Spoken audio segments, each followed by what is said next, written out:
So hey guys, today I'm talking about state, जो कि CSET में एक टॉपिक है।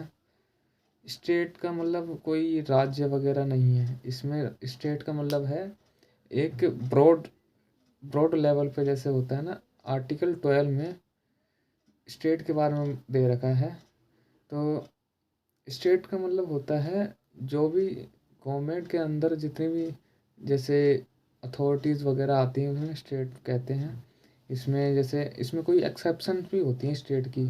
फंडामेंटल राइट्स और available against the unless construct.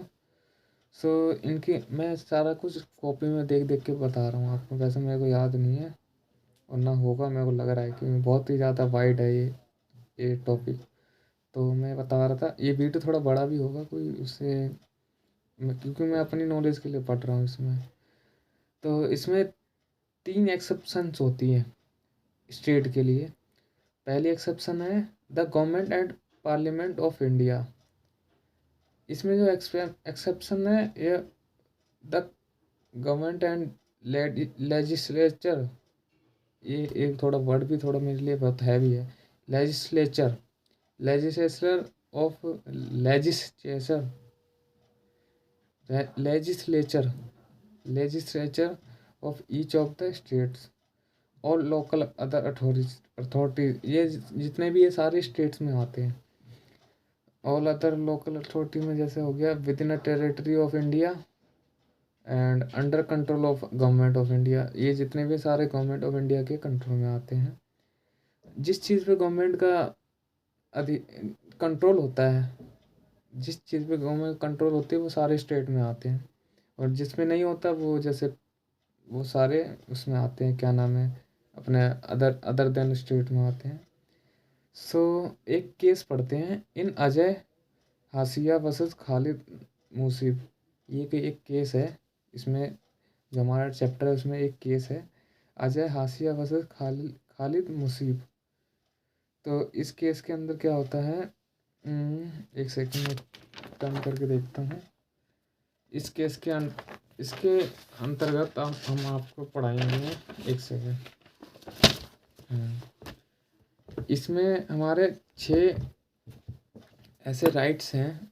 Not right मतलब राइट्स नहीं है, मैं ऐसे बता रहा हूँ। इसके 6 पॉइंट हैं जो कि आपको बताना इम्पोर्टेंट है। पहला है, if the entire share of capital of corporation. जैसे कोई कंपनी है, उसका पूरा एंटायर शेयर कॉरपोरेशन का, जो भी कंपनी है उसका, हेल्ड बाय गवर्नमेंट, मतलब वो पूरा गवर्नमेंट ने अपने अंदर सॉरी अपने अपने कंट्रोल में ले रखा है, तो ये स्टेट के अंदर आएगा। इसमें मैं ये 6 पॉइंट बता रहा हूँ, सारे स्टेट के अंदर आते हैं। ठीक है। तो इसका पहला हो गया, पूरा entire share of capital of corporation is occupied by the government, so it is being under the state. Second है, where the financial assistant of state is so much meet almost the entire expenditure of corporation, it would be afford some indication of the corporation। इसका मतलब मैं बताता हूँ। जैसे कोई corporation, कोई company होगी, उसका सारा खर्चा स्टेट मतलब स्टेट गवर्नमेंट उठा रही है। जैसे जो भी उसका एंटायर खर्चा एक्सपेंस वगैरह जितने भी है सारा गवर्नमेंट पे कर रही है, तो वो भी स्टेट के अंदर आता है। एंड थर्ड है, whether the corporation enjoy a monopoly status which is protected by government, it can be also in state. So इसका मतलब मैं बताता हूँ। जैसे वेदर द किसी भी, जैसे कोई फर्म हो गई या कॉरपोरेशन होगी, उसका पूरा जितना भी मतलब एक ही है, मतलब वो पूरे पूरे इंडिया में एक ही है, मोनोपोली है उसकी, जो कि एक ही मतलब राज कर रही है। जैसे कोई भी होगी उसका, जैसे उदाहरण के लिए मैंने एक, मान के चलो गाड़ी की दुकान है मेरी, गाड़ी जैसे कार शॉप है, जो ऐसी कार बना रहा हूँ मैं जो सबको अच्छी लग रही है और कोई नहीं बनाता है, मेरे मेरे अलावा कोई नहीं बना रहा है। तो वो वो मेरी मोनोपोली रहेगी। मैं सारा जितना भी उसका, जैसे कुछ भी मेरे हिसाब से मैं कुछ भी कर सकता हूँ, कितने रेट में बेच सकता हूँ, खरीद सकता हूँ। खरीदना तो ना, बेच कितना भी रेट में सकता हूँ, जितना मेरा मन चाहे उतनी मैं खरीद सकता हूँ। इसको मोनोपोली कहते हैं। तो मोनोपोली जिस कंपनी की भी मतलब मोनोपोली रहती है, तो उसके लिए बहुत खतरा भी रहता है। तो उसके लिए जैसे हैंडल करने के लिए गवर्नमेंट रहती है।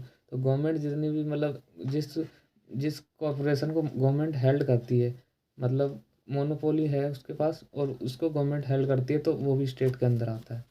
तो सीधा सा मतलब है, जिस जिस भी कंपनी के पास मोनोपोली है, तो वो भी जो मोनोपोली है वो गवर्नमेंट उसको कंट्रोल करती है, तो वो भी स्टेट में आती है। सो फोर्थ है existence of deep and pervasive state of control may afford an indication that the corporation is a state agency और एन इंस्ट्रूमेंटलिटी। तो इसका मतलब क्या होता है?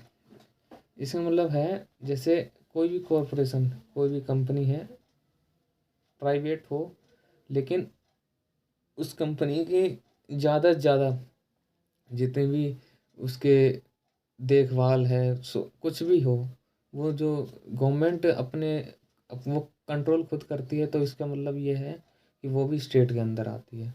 क्योंकि इसमें जितना भी रख रखाव हो गया कंपनी का, जैसे रख रखाव मान के चलो, संभाल के जैसे उसको डूबने से बचाती है, तो वो भी स्टेट के अंदर आती है। फिफ्थ है if the function of corporation are of public importance closely related to government functions. If the functions of, जैसे कोई कॉरपोरेशन है, गवर्नमेंट जैसे काम कर रही है, जैसे गवर्नमेंट अपने जितने भी हर तरह के लोगों को मतलब सेवाएं प्रदान करती है, जिसमें फ्री में अफोर्ड, जो गरीब लोग अफोर्ड नहीं कर पाते, तो उसके लिए जो एक कंपनी कर रही है, प्राइवेट कंपनी कर रही है, तो वो भी उसके स्टेट के अंदर आएगी। और एक लास्ट रह गया है, if a department of government is transferred to a corporation, it would be a strong factor supporting a influence of corporation being an instrumentally of agency of government।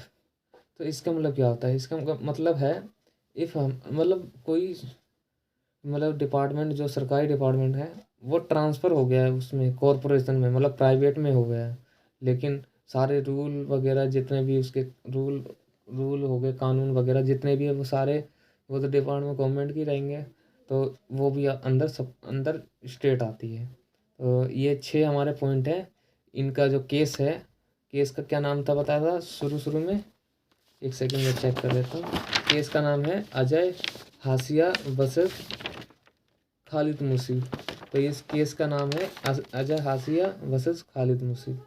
तो इस केस के अंदर जितने भी 6 टॉपिक्स हैं, 6 पॉइंट हैं, वो मैंने पूरे उसको जितना भी वो पूरा मैंने आपको बता दिया क्या है क्या नहीं है। तो इस वीडियो में इतना ही। Okay, bye bye.